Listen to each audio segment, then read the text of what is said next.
My mother told the ER doctor I was faking my seizure for attention while I was unconscious on the floor.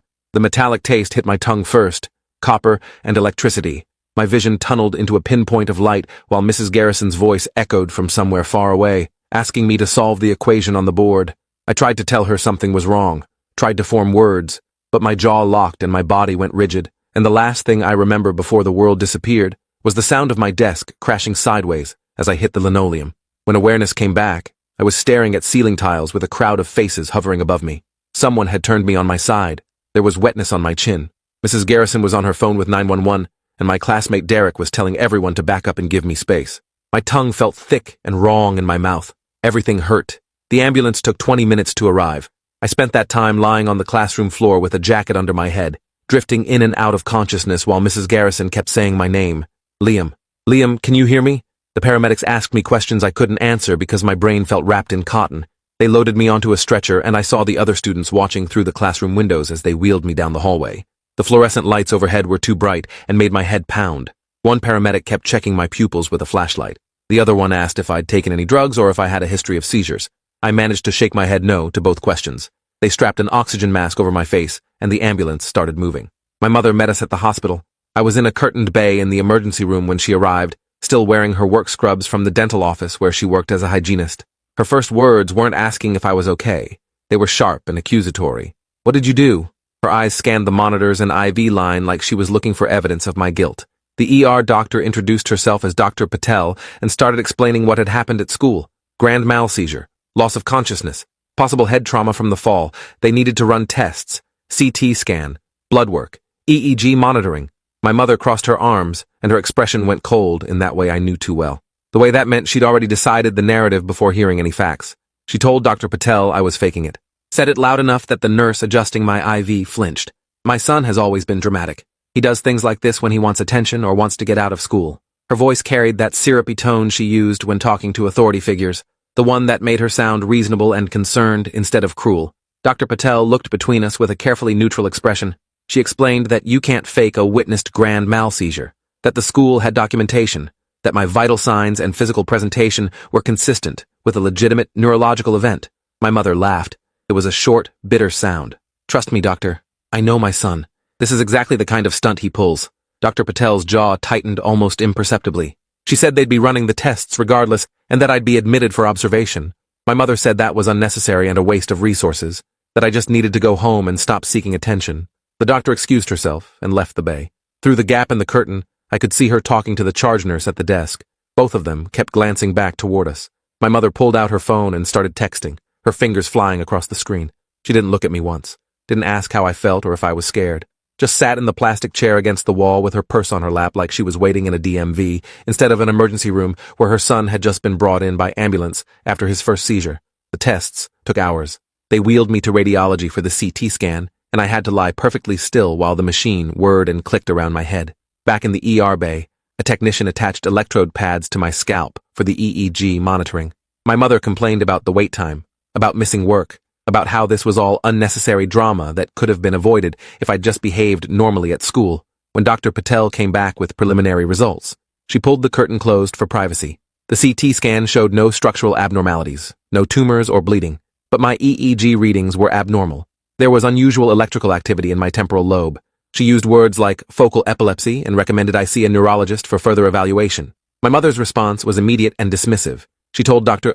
Patel that epilepsy didn't run in our family, that I was probably just dehydrated or hadn't eaten breakfast, that teenagers were always staying up too late on their phones and not taking care of themselves. Dr. Patel's professional mask slipped for just a second, and I saw frustration flash across her face. She explained that epilepsy could develop without family history, that the abnormal brain activity was documented and real, that ignoring it could be dangerous. My mother stood up and said we were leaving. Dr. Patel said I was being admitted overnight for monitoring and observation. My mother said she was refusing that treatment on my behalf. She was my legal guardian and she said no. The air in the bay went tense and still. Dr. Patel stepped outside again. This time she was gone longer. When she came back, there was a woman with her. Mid-50s, gray hair pulled back in a bun, wearing business casual clothes with a hospital ID badge that said Linda Chen, Social Services. My stomach dropped because I knew what that meant. Someone had called in concerns. Linda introduced herself with a kind smile that didn't reach her eyes. She asked if she could speak with me privately. My mother said, Absolutely not.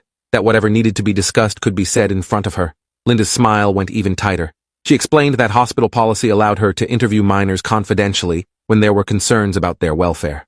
My mother's face flushed red. She demanded to know who had made a complaint and what they'd said. Linda didn't answer. She just asked my mother to step outside. The curtain closed behind my mother with a sharp snap of fabric. Linda pulled the plastic chair closer to my bed and sat down. Her voice went softer. She told me I wasn't in trouble, that the medical staff had concerns about my mother's response to my medical emergency, that refusing necessary treatment for a minor could constitute medical neglect. She asked me if this was a pattern, if my mother had dismissed or minimized my health concerns before. I wanted to say yes. Wanted to tell her about the time I broke my wrist, and my mother said I was being dramatic until the bone was literally sticking out at a wrong angle 3 days later. Wanted to explain about the migraines she said were just me trying to get out of chores. But Linda was a stranger, and my mother was right outside that curtain, and I'd have to go home with her eventually. So I said I didn't know, that maybe I was being dramatic. Linda wrote something in her notebook. She asked if I felt safe at home. The question hung in the air like smoke. I'd never been asked that before. Not by teachers who saw my mother's perfect PTA volunteer act. Not by coaches who thought she was supportive for coming to every game. Not by neighbors who watched her garden and thought she was a model single mother. The truth was complicated. My mother had never hit me, never screamed, never did anything that would leave marks someone could photograph. But she had a way of making me feel like every need I had was an imposition. Like being sick or hurt or struggling was a personal attack on her. Like I existed primarily to be low maintenance and convenient. I told Linda I felt safe. It wasn't exactly a lie. I was safe from physical harm. Just not from the slow erosion of being treated like a burden instead of a person. Linda left after making me promise to call her if I needed anything. She handed me a business card that I slipped under my pillow. Dr. Patel came back and told my mother that since she was refusing overnight admission, I'd be discharged with strict instructions. No driving, no being left alone for 48 hours, a neurology appointment within the week, a prescription for anti-seizure medication to start immediately. If I had another seizure, I needed to return to the ER right away. My mother signed the discharge papers without reading them. She grabbed her purse and told me to get dressed. The nurse gave me printed aftercare instructions and helped me into a wheelchair for the ride to the exit. Hospital policy. I wasn't allowed to walk out after a seizure. My mother walked 3 steps ahead the entire way to the parking lot. The car ride home was silent. My mother stared straight ahead at the road, with both hands gripping the steering wheel. I could feel her anger radiating off her like heat. We pulled into the driveway of our house, and she finally spoke. She said I'd embarrassed her, made her look like a bad mother in front of the hospital staff, made her miss work, and waste an entire day dealing with drama I'd created. I tried to explain that I didn't choose to have a seizure. She cut me off, said that epilepsy was convenient timing right before my chemistry test next week that I'd been complaining about. Said she wasn't stupid, and she knew when I was manipulating situations. I sat in the passenger seat with the discharge papers crumpled in my lap and felt something inside me crack. Not break, just crack, like the first fracture in ice before it shatters completely. She told me to go to my room and stay there for the rest of the day. No phone, no computer, no dinner, since I clearly wasn't that sick if I was capable of orchestrating elaborate medical episodes. I went upstairs and closed my door and sat on my bed in the clothes I'd worn to school. They smelled like floor cleaner and fierce sweat. My head still ached. My tongue had a bite mark on the side where my teeth had clamped down during the seizure. I pulled out Linda's business card from my pocket and stared at it. The card had a direct phone number and an email address. It had the words, Child Protective Services in small print at the bottom. I put it in my desk drawer under some old homework assignments and lay down. My phone buzzed from wherever my mother had confiscated it. I closed my eyes and tried not to think about having another seizure alone in my room with no one to help me. I woke up disoriented and nauseous. The room was dark. My alarm clock said 3 in the morning. I'd slept for almost 12 hours straight, probably because my brain was still recovering from the seizure. My mouth was dry as sand. I got up carefully and went downstairs to the kitchen for water. The house was quiet. My mother's bedroom door was closed. I filled a glass from the tap and drank it standing at the sink. That's when I saw the prescription bag on the counter. Dr. Patel had sent the anti-seizure medication to the pharmacy. My mother had picked it up but never given it to me. I opened the bag and read the label. Take 1 tablet twice daily with food. Start immediately. I took the first dose right there at the sink with tap water and a granola bar I found in the cabinet. School the next day was torture. Word had spread about my seizure and everyone treated me like I was made of glass or like I was a spectacle. Derek asked if I was okay and I said yes automatically. Mrs. Garrison pulled me aside before class and asked if I needed accommodations or extra time on assignments. I told her I was fine. During lunch, I sat alone at a table near the windows and tried to eat the sandwich my mother had thrown together that morning. Plain turkey on white bread, no condiments, like she couldn't be bothered to make it taste like anything. Across the cafeteria, I saw my girlfriend Maya watching me. We'd been together for 4 months and I hadn't texted her back since the seizure. She came over and sat down across from me. Maya asked what happened, why I hadn't responded to her messages, If I was mad at her, I told her about the seizure, about the hospital, about my mother refusing to believe it was real. Maya's expression shifted from confused to angry to horrified in the span of 10 seconds. She reached across the table and took my hand, asked if I was okay, if I needed anything, if there was something she could do. The concern in her voice made my throat tight. I told her I was managing. She didn't look convinced. She asked if my mom had at least made sure I was taking care of myself. I lied and said yes. Maya squeezed my hand and said if I needed to talk or needed a place to go, her door was always open. Her parents were the kind of people who actually cared about their kids, the kind who asked questions and listened to answers, the kind I'd always envied. The neurology appointment took 3 weeks to schedule. My mother complained about it the entire drive to the medical complex, about taking more time off work, about the copay, about how this was all a waste when there was clearly nothing wrong with me except an attention-seeking personality. The waiting room was full of people with real problems. A kid in a wheelchair, an elderly woman who couldn't stop trembling. I felt like a fraud sitting there with my normal appearance, and my mother's words echoing in my head. Maybe I was faking somehow. Maybe I'd imagined the whole thing. The nurse called my name and we followed her back to an exam room. Dr. Okafor was a tall Nigerian man with gentle eyes and a calm voice. He reviewed my ER records and EEG results on his computer, asked me detailed questions about what I remembered from the seizure, about any symptoms before or after. I told him about the metallic taste, the tunnel vision, the confusion afterward. He nodded like these were textbook symptoms. He did a neurological exam, had me follow his finger with my eyes, tested my reflexes with a small hammer, asked me to walk heel to toe across the room. Everything checked out normal. He pulled up my EEG results and showed us the abnormal wave patterns on his screen, explained that I had focal epilepsy originating in my temporal lobe, that it was a real neurological condition, that I needed to stay on medication and avoid triggers like sleep deprivation and stress. My mother asked if stress meant being a teenager who stayed up too late. Dr. Okafor said no. He meant traumatic stress, chronic anxiety, environmental factors that kept the nervous system in overdrive. He looked at my mother when he said it. She didn't like that. She told Dr. Okafor that I had a perfectly stable home environment, that I was just a sensitive kid who took everything too seriously. Dr. Okafor asked to speak with me privately. My mother refused, said she had every right to be present for her minor child's medical appointment. Dr. Okafor's expression went carefully blank. He said that was fine, but that he'd be documenting my case thoroughly and sending reports to my primary care physician and the school. He printed out information sheets about epilepsy and seizure safety, handed me a medical alert bracelet to wear, told me to keep a seizure diary, come back in 3 months for a follow-up EEG. He shook my hand and told me I was doing the right thing by taking my medication. His emphasis on that last part felt pointed, like he knew somehow that my mother had left it on the counter that first night. The second seizure happened 3 weeks later during gym class. We were running laps, and I felt that metallic taste again. I tried to tell the teacher, but the words wouldn't come.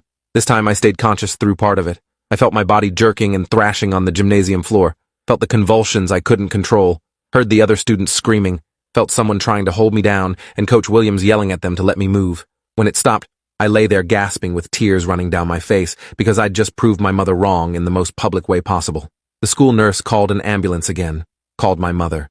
I ended up back in the same ER bay with the same Dr. Patel looking at me with concern written all over her face. My mother arrived 40 minutes later.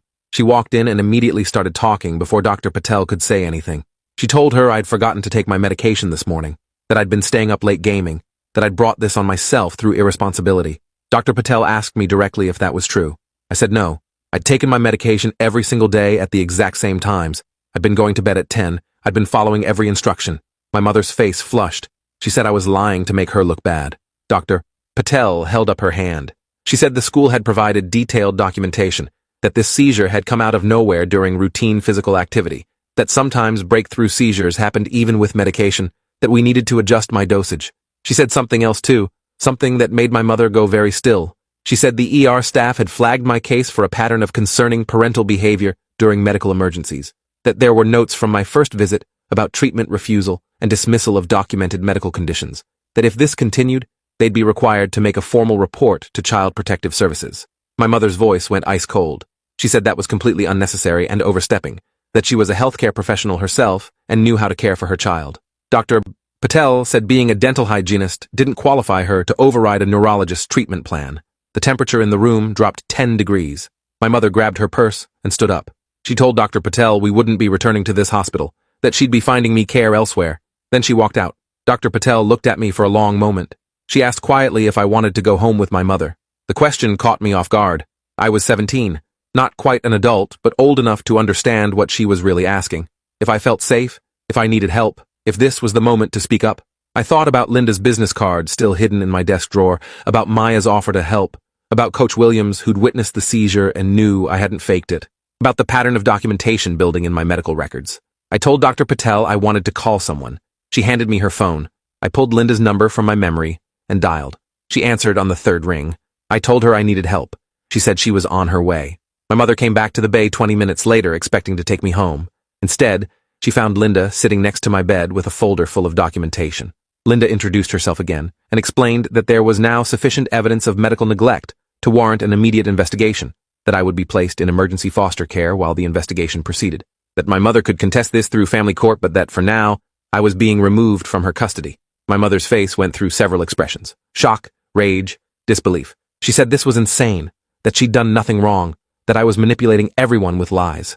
Linda opened her folder and started reading. Documented refusal of overnight observation after first seizure, failure to administer prescribed medication, verbal statements minimizing and denying documented medical condition, interference with doctor-patient communication. Each item was dated and attributed to specific medical staff. My mother turned on me then.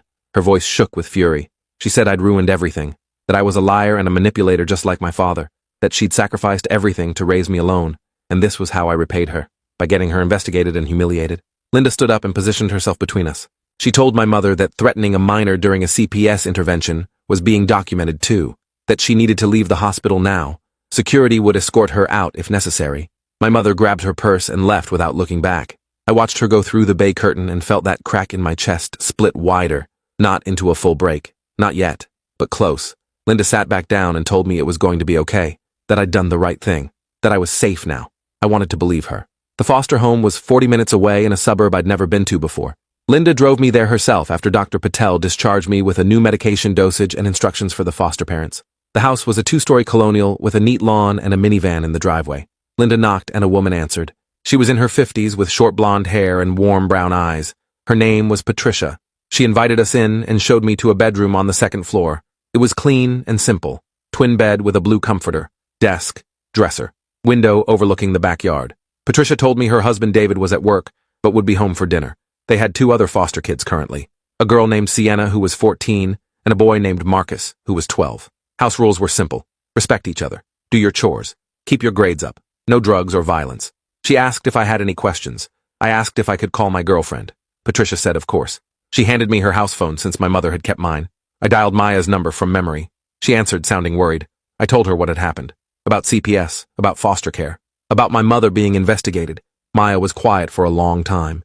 Then she said her mom wanted to talk to me. Mrs. Reeves came on the line and her voice was thick with emotion. She said she was so sorry I'd been going through this alone, that she'd had no idea things were that bad, that Maya had told her everything after my second seizure. She asked if I needed anything, clothes, school supplies, someone to talk to. I said I was okay for now, but thank you. She made me promise to call any time. I hung up feeling less alone than I had in months. School became complicated. The district required documentation of my living situation change. I had to meet with the guidance counselor and explain why my emergency contact had changed from my mother to Patricia. Word spread fast. By the end of the week, everyone knew I was in foster care. Some kids were sympathetic, others were curious in that cruel way teenagers can be. A few asked invasive questions I didn't answer. Derek and Maya became my buffer. They sat with me at lunch and walked with me between classes and made it clear that anyone who wanted to gossip about me would have to go through them first. Maya held my hand in the hallways, even though public displays of affection technically weren't allowed. Nobody said anything. Even the strictest teachers looked the other way. The investigation moved slowly. Linda came to check on me weekly, asked about school, about my medication, about how things were at Patricia's house. I told her everything was fine, which was mostly true. Patricia and David were kind, but distant in the way foster parents learn to be. They provided structure and safety, but didn't try to replace my mother. Sienna was quiet and kept to herself. Marcus was loud and always making jokes. We existed in the house like planets in separate orbits. Polite, functional. Not quite a family, but not hostile either. I went to school, did my homework, took my medication, saw Dr. Okafor for my follow-up. He said my EEG showed improvement with the new dosage. No seizures in 6 weeks. He asked how I was doing emotionally. I lied and said fine. The truth was I felt hollowed out, like someone had reached inside my chest and scooped out everything that made me feel things. I wasn't sad exactly, wasn't angry, just empty. Maya noticed. She asked me one afternoon while we were sitting in her car in the school parking lot if I was okay. Really, okay. I told her I didn't know how to answer that question anymore, She turned off the engine and shifted in her seat to face me fully. She said I didn't have to be okay, that it was normal to be not okay after what I'd been through, that pretending to be fine wasn't required. Something about the permission in her words made my throat tight. I told her I felt like I was floating, like nothing was real, like I was watching my life happen to someone else from a distance. She reached over and took my hand. She said that was probably shock, that trauma did that I should maybe talk to someone professional. Patricia helped me set up counseling through the foster care system. The therapist's name was Dr. Yosef. He was Ethiopian, mid-40s, with a quiet presence that made the room feel safe. His office had soft lighting and comfortable chairs and boxes of tissues on every surface. He asked me to tell him my story. I started with the first seizure, and he stopped me. He said, "Start further back." So I did. I told him about growing up with a mother who treated every need like a burden, about the broken wrist she ignored, about the migraines she said were fake, about being made to feel like existing was an imposition, about the constant message that I was too much, too sensitive, too dramatic, too needy. Dr. Yosef listened without interrupting. When I finished, he was quiet for a moment. Then he said that what I'd described was emotional neglect, that it was real and valid and had nothing to do with me being dramatic or sensitive. He explained that children need emotional attunement from their caregivers. They need their feelings validated and their pain taken seriously. When that doesn't happen consistently, it creates attachment wounds that affect how you see yourself and the world. He said, my mother's response to my seizures wasn't about the seizures at all. It was a pattern that had been there my whole life. The seizures just made it visible to other people in a way that couldn't be denied or minimized. He asked if I'd ever thought about what I'd need to heal from this. I told him I didn't know where to start. He said we'd figure it out together, week by week, session by session. That healing wasn't linear, but it was possible. I left his office feeling like maybe I wasn't as broken as I'd thought, just cracked. And cracks could be repaired with time and the right care. The court date arrived 3 months after I'd been placed with Patricia. My mother had contested the CPS findings and was demanding my return to her custody. Linda had warned me this would happen. That family court prioritized reunification when possible. That judges were reluctant to permanently terminate parental rights unless there was severe abuse. Medical neglect lived in a gray area. It was serious, but not always enough for permanent removal. I had to testify. Linda prepared me beforehand, told me to stick to facts, not to get emotional or argumentative, just answer the questions truthfully and let the documentation speak for itself. The courtroom was smaller than I'd expected. Wood paneling, fluorescent lights, uncomfortable chairs. My mother sat at a table with her lawyer. She was wearing a professional dress and had her hair pulled back. She looked like a concerned parent instead of someone whose neglect had been documented by multiple medical professionals. The judge was a middle-aged woman with reading glasses and a tired expression. She reviewed the case file while we all sat in silence. Then she asked the CPS lawyer to present their evidence. Linda stood up and walked through everything. The ER visits, the treatment refusal, the medication my mother had picked up but not given me, the second seizure that happened despite my compliance with treatment, the documented statements from medical staff about my mother's behavior. Dr. Patel had submitted a written statement. So had Dr. Okafor. Both described patterns of dismissal and minimization that had endangered my health. The judge took notes. Asked clarifying questions. Then she asked to hear from my mother's side. My mother's lawyer stood up. She painted a picture of a devoted single mother struggling to raise a difficult teenager. She said my mother had been overwhelmed and frightened by my first seizure, that her initial reaction had been shock and denial, which was understandable, that she'd since attended parenting classes and therapy, that she recognized her mistakes and wanted the chance to do better. She said taking me away had been an overreaction to an isolated incident, that families should be kept together when possible, that I belonged with my mother. The lawyer called my mother to testify. She walked to the witness stand looking small and vulnerable. She cried when describing how much she missed me, said she'd made mistakes but loved me, that she'd do anything to have me back. I watched this performance from my seat next to Linda and felt nothing, just that same hollow emptiness. Then it was my turn. I walked to the witness stand on legs that felt disconnected from my body. The judge asked me to describe what happened. I told her about the first seizure, about waking up in the ER to my mother calling me dramatic, about her refusing overnight observation, about finding my medication on the counter the next morning, about her telling Dr. Okafor that I had a stable home when I didn't, about the second seizure proving I'd been telling the truth all along. The judge asked if I wanted to return to my mother's custody. I said no. She asked why. I looked at my mother sitting at her table. Her lawyer had told her to look sad and concerned. She was doing it perfectly. I told the judge that my mother didn't see me as a person with real needs, that she saw me as an extension of herself, whose problems reflected badly on her, that I couldn't trust her to take care of me when I was sick or vulnerable, that I'd rather stay in foster care than go back to feeling like a burden in my own home. My mother's lawyer objected, said I was being coached or influenced by CPS. The judge asked if that was true. Linda stood up and said absolutely not. that I'd been in therapy and had space to process my experiences without pressure, that my testimony was consistent with months of documented observations. The judge asked me directly if anyone had told me what to say. I said no, that these were my own words describing my own life. The judge made more notes. Then she said she'd review everything and issue a ruling within 30 days. Court was adjourned. My mother tried to approach me on the way out, but Linda blocked her path. She told her there was a no-contact order in place during the investigation, that any communication had to go through lawyers. My mother's eyes met mine over Linda's shoulder. For just a second, the mask dropped, and I saw something raw underneath. Not love, not concern. Rage. Pure rage at me for exposing her. The ruling came 4 weeks later. The judge had decided to keep me in foster care for an additional 6 months with reunification therapy required before any custody changes. My mother would have supervised visitation once a month if I agreed to it. She'd have to complete parenting classes and continue her own therapy. The court would review the case again in 6 months to determine if reunification was appropriate. Linda called to tell me the news, asked how I felt about it. I said relieved. She said that was valid, asked if I wanted to participate in the supervised visits with my mother. I said I'd think about it. I didn't know if I had the capacity to sit in a room with her and pretend we could repair something that had maybe never existed in the first place. Maya graduated that spring. I watched her walk across the stage in her cap and gown and felt proud and sad at the same time. Proud because she'd worked so hard. Sad because she was leaving for college in the fall, and I'd still be here finishing my senior year. She'd gotten into a good school 3 hours away, far enough to feel like independence, but close enough to visit. We'd talked about trying to make long-distance work, about video calls and weekend visits. But sitting at her graduation party in her parents' backyard, watching her laugh with friends and pose for pictures, I felt the inevitable end approaching. Not because we didn't care about each other, but because she was moving forward into her future, and I was still stuck trying to survive my present. She found me later sitting alone by the fence, sat down next to me in her graduation dress, and leaned her head on my shoulder. She asked what I was thinking about. I told her the truth, that I was happy for her but scared to lose her, that she'd been my anchor through everything with my mother and CPS and foster care, that I didn't know how to do this without her. She took my hand and squeezed it. She said I was stronger than I thought, that I'd survived things that would have broken other people, that she wasn't going anywhere permanently, just to school, that we'd figure it out. But there was something in her voice, a hesitation, a sadness. We both knew it, even if we didn't say it. Sometimes love isn't enough when your lives are pulling you in different directions. Sometimes caring about someone means letting them go even when it hurts. We sat there by the fence until the sun went down and her mother called everyone inside for cake. I kissed her in the shadows and tried to memorize how it felt, just in case. Summer came and went.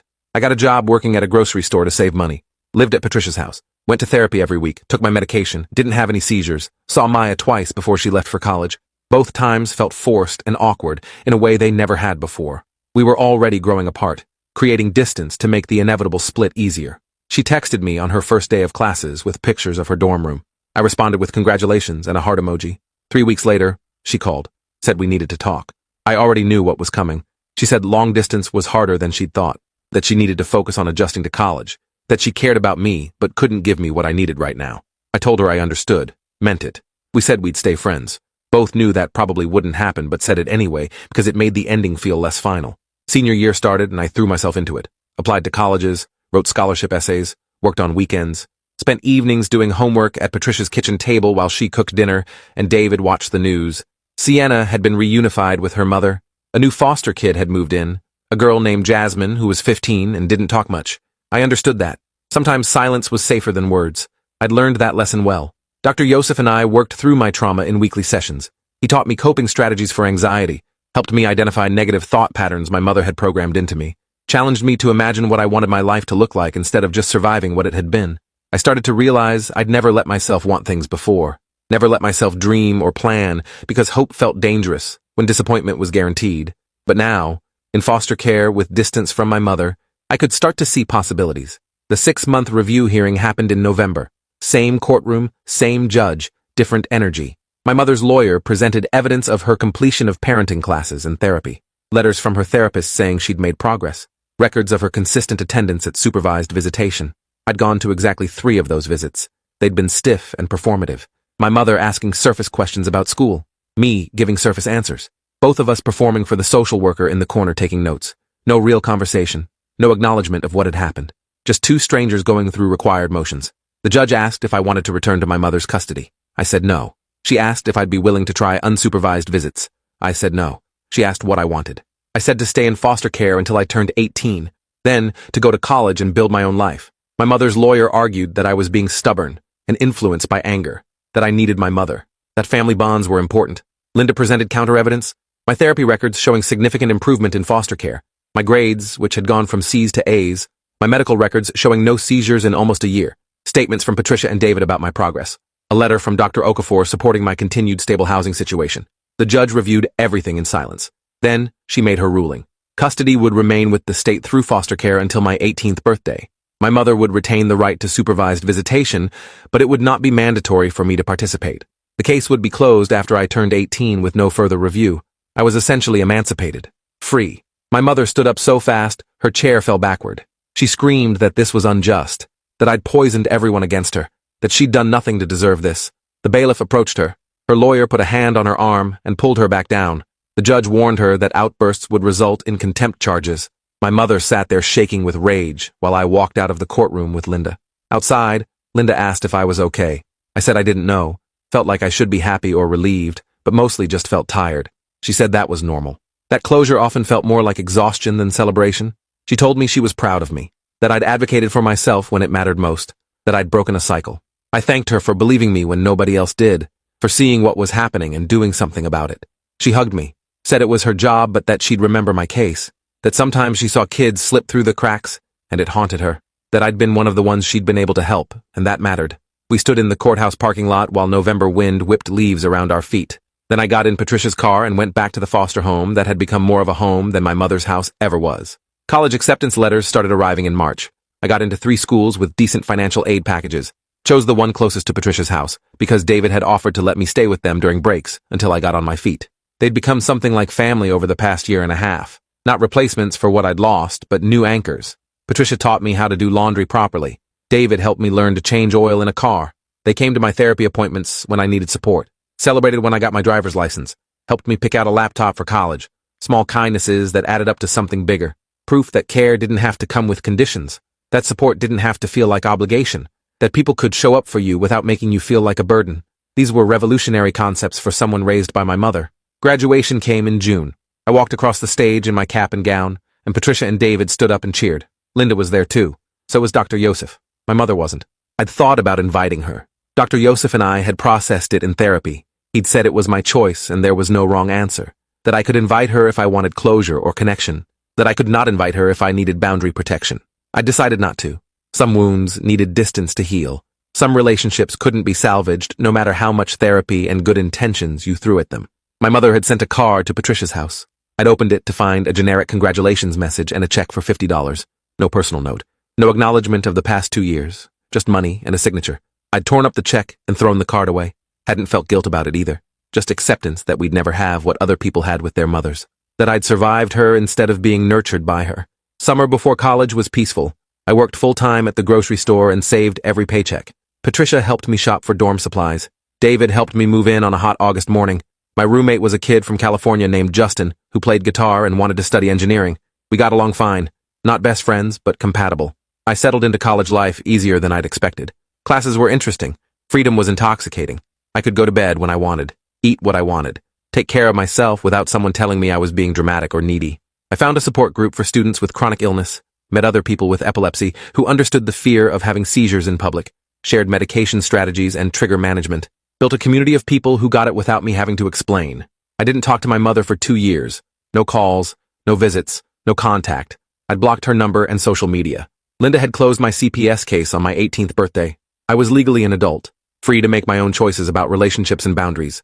Dr. Yosef helped me process the complicated grief of losing a parent who was still alive, the mourning of a relationship that had never been what I'd needed it to be, the anger at wasted years and unnecessary suffering, the slow acceptance that some people aren't capable of change no matter how many chances you give them. He helped me understand that protecting myself wasn't the same as being cruel, that I didn't owe my mother access to my life just because she'd given birth to me. That family was about behavior, not biology. The call came during my sophomore year.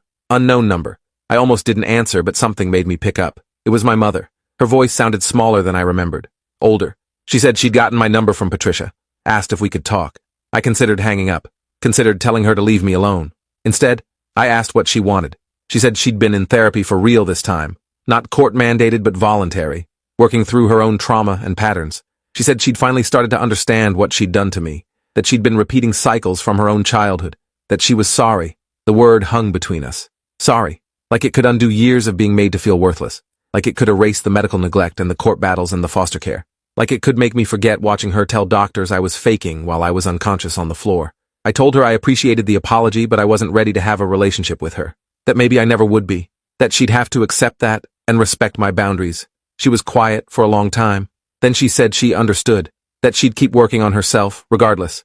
That if I ever changed my mind, she'd be there. That she'd let me control the pace and terms of any contact. I said maybe someday. Didn't promise anything. We hung up. I sat in my dorm room staring at my phone, feeling nothing and everything at once. Relief, anger, sadness, exhaustion. Dr. Yosef would have called it progress. The ability to hear her apology without immediately accepting it or forgiving her. The strength to maintain boundaries even when guilt tried to creep in. The understanding that reconciliation wasn't required for me to move forward with my life. 3 years later, I graduated college with a degree in psychology. Patricia and David came to the ceremony. So did Linda. So did Derek, who'd stayed my friend through everything. I'd found my people, built my chosen family, created a life that felt safe and stable and mine. I'd been seizure-free for 4 years, thanks to medication and stress management and therapy. I'd learned to advocate for myself with doctors and professors, and anyone who needed to understand my needs. I'd learned that having needs wasn't weakness, that asking for help wasn't manipulation, that taking care of yourself wasn't selfish. These were lessons my mother never taught me, that I'd had to learn from strangers who became family, from doctors who saw past her lies, from a system that, for once, worked the way it was supposed to. I see my mother once a year now. Coffee in a public place. Surface conversation. No deep processing or emotional reconciliation. Just two people who share biology sitting across from each other being civil. She's different, softer, more self-aware. She asks about my life without making it about her. Listens without dismissing. It's not the relationship I needed as a child, but it's what we have as adults. Dr. Yosef says that's enough, that I don't have to give her more than I'm comfortable with. That healing doesn't require forgiveness, just acceptance.